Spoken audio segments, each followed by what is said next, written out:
സുന്നി വിദ്യാഭ്യാസ board പൊതുപരീക്ഷാ class 5 അൽ ഫിഖുൽ ഇസ്ലാമി. അതിലുള്ള ചോദ്യങ്ങളും ഉത്തരങ്ങളുമാണ് ഇവിടെ പരിശോധിക്കുന്നത്. പാഠം 7 അൽ ഹജ്ജുൽ മബ്റൂർ. ഹിറാ ഗുഹ സ്ഥിതി ചെയ്യുന്നത് ഏത് മലയിലാണ്? ജബലുൻ നൂറിലാണ്. ജബലുൻ നൂറിൻ്റെ ഉയരം എത്രയാണ്? 642 മീറ്ററാണ് ജബലുൻ നൂറിൻ്റെ ഉയരം. ഏതു വഴിയിലാണ് സൗർ ഗുഹ സ്ഥിതി ചെയ്യുന്നത്? മക്കയിൽ നിന്ന് അറഫയിലേക്കുള്ള വഴിയിലാണ് സൗർ ഗുഹ സ്ഥിതി ചെയ്യുന്നത്. സൗർ മലയുടെ ഉയരം എത്രയാണ്? 759 മീറ്ററാണ് സൗർ മലയുടെ ഉയരം. മസ്ജിദുൽ ഹറാമിൻ്റെ അടുത്ത് സ്ഥിതി ചെയ്യുന്ന ഖബർസ്ഥാൻ ഏതാണ്? ജന്നത്തുൽ മുഅല്ലയാണ്. ജന്നത്തുൽ മുഅല്ലയിൽ അന്ത്യവിശ്രമം കൊള്ളുന്ന മുത്തുനബി സല്ലല്ലാഹു അലൈഹി വസല്ലമയുടെ ഭാര്യ ആരാണ്? മകൻ ആരാണ്? അവിടെ ഖദീജ ബീവി റളിയല്ലാഹു അൻഹയും മകൻ ഖാസിം റളിയല്ലാഹു അൻഹുമാണ് മറവിട്ട് കിടക്കുന്നത്.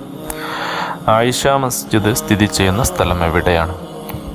തൻഈമിലാണ്. 50 തവാഫ് ചെയ്തതിലുള്ള പ്രതിഫലം എന്ത്? 50 തവാഫ് ചെയ്താലുള്ള പ്രതിഫലം എന്ത്?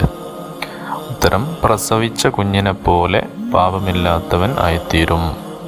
ഹജ്ജിൻ്റെ നെയ്യത്ത് എന്താണ്? നവൈത്തുൽ ഹജ്ജ വ അഹ്റംതു ബിഹി ലില്ലാഹി തആല. ഹജ്ജിൻ്റെ കർമ്മങ്ങൾ ക്രമപ്രകാരം എഴുതുക. ദുൽഹിജ്ജ 8 ഇഹ്റാം ചെയ്യുക. ദുൽഹിജ്ജ 9 രാവ് മിനായിൽ രാപ്പാർക്കുക. ദുൽഹിജ്ജ 9 അറഫയിൽ നിൽക്കുക. ദുൽഹിജ്ജ 10 രാവ് മുസ്ദലിഫയിൽ രാപ്പാർക്കുക. ദുൽഹിജ്ജ 10 ജംറത്തുൽ അഖബയിൽ കല്ലെറിയുക.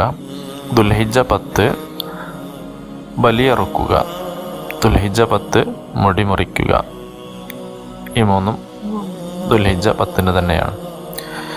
കുറ്റമറ്റ ഹജ്ജ് ചെയ്താലുള്ള പ്രതിഫലം എന്താണ്?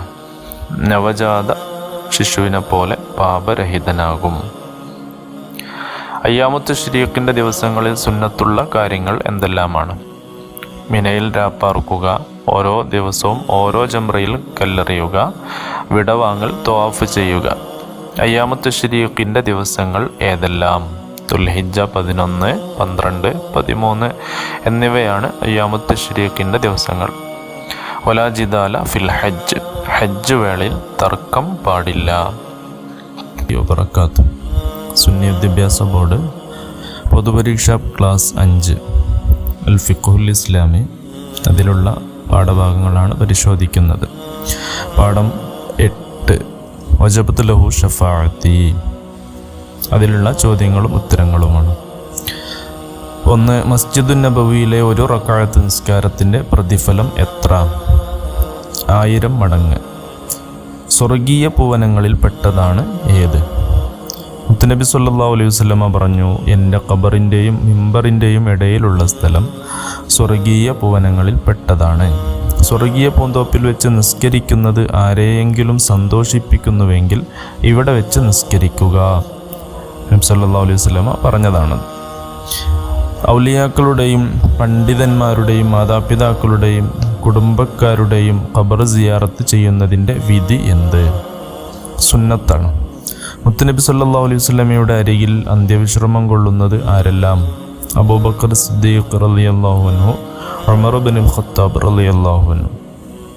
മുത്തുനബി സല്ലല്ലാഹു അലൈഹി വസല്ലമയുടെ റൗള സ്ഥിതി ചെയ്യുന്ന മസ്ജിദ് ഏത്? അത് മദീനത്തെ മസ്ജിദുൻ നബവിയാണ്.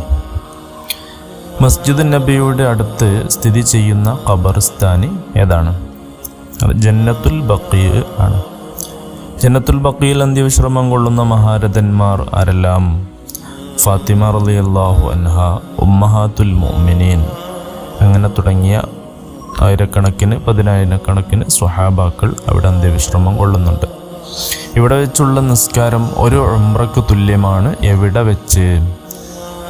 മസ്ജിദുൽ ഖുബായിൽ വെച്ചുള്ള നിസ്കാരം. ഒരേ നിസ്കാരം 2 ഖിബലയിലേക്ക് തിരിഞ്ഞ് നിസ്കരിച്ച പള്ളി മസ്ജിദുൽ ഖിബലത്തൈനി എന്ന പേരിൽ അറിയപ്പെടുന്നു. ആദ്യം ജുമുഅ നടന്ന പള്ളി ഏതാണ്? മസ്ജിദുൽ ജുമുഅ.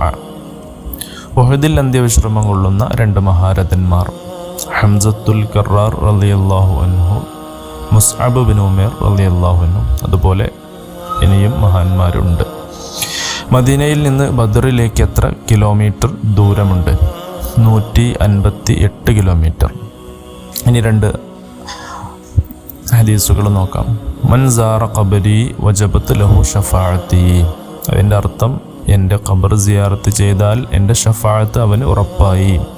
മറ്റൊന്ന് മല്ലം യസുർനി ഫഖദ് ജഫാനി. എന്നെ സിയാറത്ത് ചെയ്യാത്തവർ എന്നോട് പിണങ്ങിയിരിക്കുന്നു.